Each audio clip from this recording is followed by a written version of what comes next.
இங்க மனோஜ் பிசினஸ் ஆரம்பிச்சிருக்க காசு ரோகிணியோட அப்பா அனுப்புனது இல்லை அப்படின்னு சொல்லி புரிஞ்சுக்கிறாங்க. அது மட்டும் இல்லாம இந்த மாதிரி இப்படி இவங்க காணாம போன காசை வச்சுதான் இந்த பிசினஸ் ஆரம்பிச்சிருக்காங்க அப்படிங்கிறதையுமே தெரிஞ்சுக்கிட்ட விஜயா ரொம்பவே கோவப்பட ஆரம்பிக்கிறாங்க. அவங்க ரொம்பவே கோபத்தோட எங்க ரோகிணியை பார்த்து, இங்க பாரு ரோகிணி, எதுக்காக இந்த மாதிரி என்கிட்ட இப்படி போய் சொன்னேன்? சொல்ல போனா நான் தானே உன்னை இந்த வீட்டுக்குள்ள கூட்டிட்டு வந்தேன். இப்ப நீ சொல்ற பைய வச்சு பார்த்தா எல்லாருமே வந்து என்னதான் தப்பா நினைப்பாங்க அப்படின்னு சொல்றாங்க.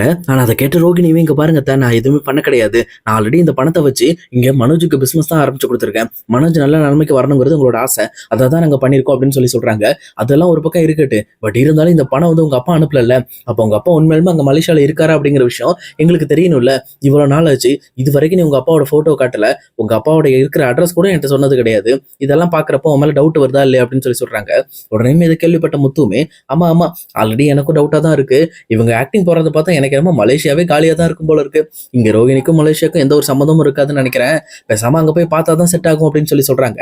ஆனா இதை கேட்டவொடனே இங்க விஜயாவுமே, டேய் நான் தான் பேசிட்டு இருக்கல, நீ முதல்ல சும்மா இரு அப்படின்னு சொல்லிட்டு இங்க முத்துவை கொஞ்சம் காம் பண்ணிட்டு அவங்களுமே இங்க ரோகிணி கிட்ட பேச ஆரம்பிக்கிறாங்க.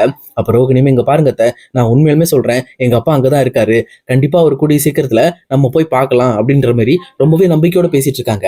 ஆனா இதை கேட்டுட்டு இருக்க விஜயாவும், இதுக்கு மேல இதை நம்பிட்டு இருக்க முடியாது ரோகிணி, கண்டிப்பா உங்க அப்பா அங்க இருக்காரா அப்படிங்கிற விஷயத்த நான் இப்பவே கன்ஃபார்ம் பண்ணி ஆகணும் அப்படின்னு சொல்றாங்க.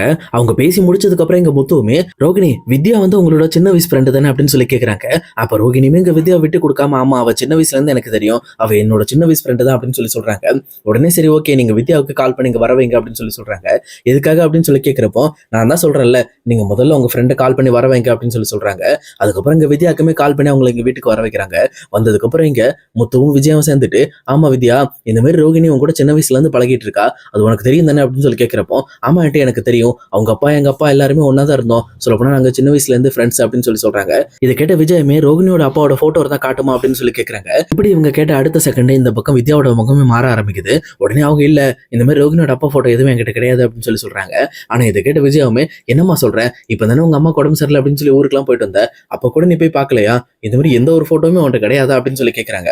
உடனே இந்த பக்கம் வித்யாவுமே, இல்ல ஆண்டி என்கிட்ட இருந்தா நான் கண்டிப்பா காமிச்சிருவேன், இப்போதைக்கு என்கிட்ட எதுவுமே இல்லைன்னு சொல்லிட்டு இவங்களுமே ரோகிணி சொல்ற மாதிரியே சொல்லிட்டு இருக்காங்க.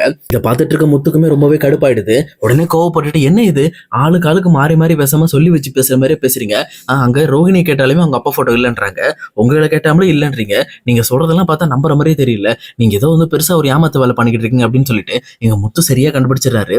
ஆனா விஜயாவுமே மறுபடியுமே முத்துவை பார்த்து, இங்க பாரு முத்து, நான் தான் பேசிட்டு இருக்கேன்ல, தேவையில்லாம இந்த விஷயத்துக்குள்ள உள்ள வராத, முதல்ல நீ சும்மா அப்படின்னு சொல்லிட்டு அவரையுமே கண்ட்ரோல் பண்ணிட்டு இந்த பக்கம் மறுபடியுமே ரோகிணியை பார்த்து, இங்க பாரு ரோகிணி, உங்க அப்பாவை நான் பார்த்தே ஆகணும், இதுக்கு மேல என்னால வெயிட் பண்ண முடியாது, இதுதான் ஃபைனல் சான்ஸ், நம்ம இந்த வாரமே உங்க அப்பாவை போய் பார்க்க போறோம், இதான் என்னோட முடிவு அப்படின்னு சொல்லி சொல்றாங்க. அப்ப இதை கேட்ட ரோகிணியுமே கொஞ்சம் நல்லாவே திங்க் பண்ணிட்டு, இங்க பாருங்க ஆண்டி, இனிமேல் வந்து நீங்க அப்பாவை போய் பார்க்க தேவையில்ல, அப்பாவே நான் இங்க வர சொல்றேன் அப்படின்னு சொல்லி சொல்றாங்க. உடனே இதை கேட்ட விஜயாவுமே, என்னம்மா சொல்ற, அவர் ஜெயில இருக்காருன்னா அப்புறம் எப்படி இங்க வருவாரு அப்படின்னு சொல்லி கேட்கிறப்போ, இல்ல ஆண்டி, நான் ஆல்ரெடி வந்து எனக்கு தெரிஞ்சவங்க மூலமா நான் கேட்டேன், அவர் வந்து இன்னும் ஒரு வாரத்தில் ரிலீஸ் ஆக போறாருன்னு சொல்லி கேள்விப்பட்டேன், அவர் ரிலீஸ் ஆனதுக்கு அப்புறம் அவரை நான் இங்க வர வைக்கிறேன் அப்படின்னு சொல்லி சொல்றாங்க. ஆனா இருந்தாலும் இந்த பக்கம் விஜயா இங்க மறுபடியும் ரோகிணியோட பேச்சுல நம்பிக்கை இல்லாம, இங்க பாரு ரோகிணி, உங்க அப்பா இங்க வந்தா வந்துட்டு போட்டு, அதெல்லாம் எனக்கு அவசியம் கிடையாது, ஆனா நான் அங்க வந்து உங்க அப்பாவை பாக்குறது கன்ஃபார்ம், அங்க நேரா வரேன், உங்க அப்பாவை பார்த்துட்டு அவர் இந்த ஊருக்கு வரதா இருந்தா நான் அங்க இருந்தே கூட்டிட்டு வந்துடுறேன், என்னடா அப்படின்னு சொல்றாங்க. அவங்க சொல்லி முடிச்சதுக்கு அப்புறம் இந்த பக்கம் மனோஜை பார்த்து, இங்க பாரு மனோஜ், முதல்ல நீங்க டிக்கெட்டை போடுங்க, டிக்கெட்டை போட்டு போய் நம்ம எல்லாரும் போய் பார்த்துட்டு வந்துருவோம் அப்படின்னு சொல்லி சொல்றாங்க. அப்போ மனோஜ், மாமா எத்தனை பேருமா போய் டிக்கெட் போடுறது, யார் யார் போகணும் அப்படின்னு சொல்லி கேட்கிறப்போ, இங்க ரோகிணி போட்டு அதுக்கப்புறம் நான் வரேன், அப்புறம் நீ வா, நம்ம 3 பேர் போலாம் அப்படின்னு சொல்லி சொல்றாங்க. ஆனா இதை கேட்டுட்டு இருக்க முத்துவுமே, எதுக்கு, ஏதோ பிரச்சனையா இருந்தா நீங்க உங்களுக்குள்ளே மூடி மறைச்சிக்குவீங்க, அதுக்கா, அப்படிலாம் முடியாது, எங்கெல்லாம் ஒரு ஆள் வந்தே ஆகணும் அப்படின்னு சொல்லிட்டு முத்துவுமே யார் அனுப்பலாம் அப்படின்னு சொல்லி யோசிச்சுட்டு இருக்காரு. அப்ப பேசாம பழகவரில் அனுப்பிச்சு வச்சிடலாம், அதாவது ஸ்ருதி போயிட்டு வந்தா கரெக்டா இருக்கும் அப்படின்னு சொல்லி யோசிச்சுட்டு, சரி ஸ்ருதி நீ கூட போயிட்டு வந்துரு அப்படின்னு சொல்லி சொல்றாங்க. ஆனா ஸ்ருதியுமே இருந்துகிட்டே இல்ல, எனக்கு ஸ்டுடியோல ஒர்க் இருக்கு, என்னால இப்போதைக்கு வர முடியாது அப்படின்னு சொல்லி சொல்லிடுறாங்க. உடனே இன்னொரு பக்கம் மீன், நீ வேணா போயிட்டு வரியா அப்படின்னு சொல்லி கேட்கிறப்போ, ஐயோ வேணாங்க, நான் போனா நல்லா இருக்காது அப்படின்னு சொல்லிட்டு மறுபடியும் அவங்களே வெளியில வந்துடுறாங்க. அப்புறம் முத்துவுமே, சரி கவலையே இல்லை, நானே வரேன், எனக்கும் டிக்கெட்டை போடுங்க, நானும் மலேசியா வரேன், ஏன்னா மலேசியாவை நான் பார்த்ததே இல்லை, பாத்துக்கிறேன் அப்படின்னு சொல்லிட்டு அவருமே டிக்கெட்டை போட்டு இந்த பக்கம் ரோகிணியோட அப்பா யாருங்கிறது கண்டுபிடிக்கிறதுக்கு டேரக்டா போறதுக்குமே தயாராயிட்டு இருக்காரு. ஆனா இதெல்லாம் பார்த்துட்டு இருக்க ரோகிணிக்கு ரொம்பவே பயமா இருக்கு, என்ன பண்றது, அங்க போய் நம்ம என்ன பதில் சொல்றது அப்படின்னு சொல்லி யோசிச்சுட்டு இருக்காங்க. இன்னொரு பக்கம் இங்க ரோகிணிக்கும் மனோஜுக்கும் ஒரு பயங்கரமான அடி விழுற மாதிரி எங்க ஜீவாவும் ஊருக்கு வந்துட்டு இருக்காங்க. அதை விட முக்கியமா அவங்க பணம் கொடுத்து வாங்குறதா இருக்கிற வீடுமே அவங்க நினைச்ச மாதிரி சொந்த ஓனர் கிடையாது அவங்க. அவங்களுமே இங்க இவங்களை ஏமாத்தி 30 லட்ச ரூபா பணத்தை ஆட்டையை போடுறதுக்கு தான் இந்த பக்கம் இங்க ரோகிணி மனோஜை நம்ப வச்சிருப்பாங்க. ஆனா இது தெரியாத அவங்க 2 பேருமே ரொம்பவே ஆசையோட இந்த வீடு எப்படி நமக்கு சொந்தமாக போகுது, இதுக்கப்புறம் எந்த ஒரு கவலையும் கிடையாது, நம்ம விருப்பப்படி நம்ம வாழலாம்னு சொல்லிட்டு அவங்க ஒரு பக்கம் யோசிச்சுக்கிட்டு இருந்தாங்க.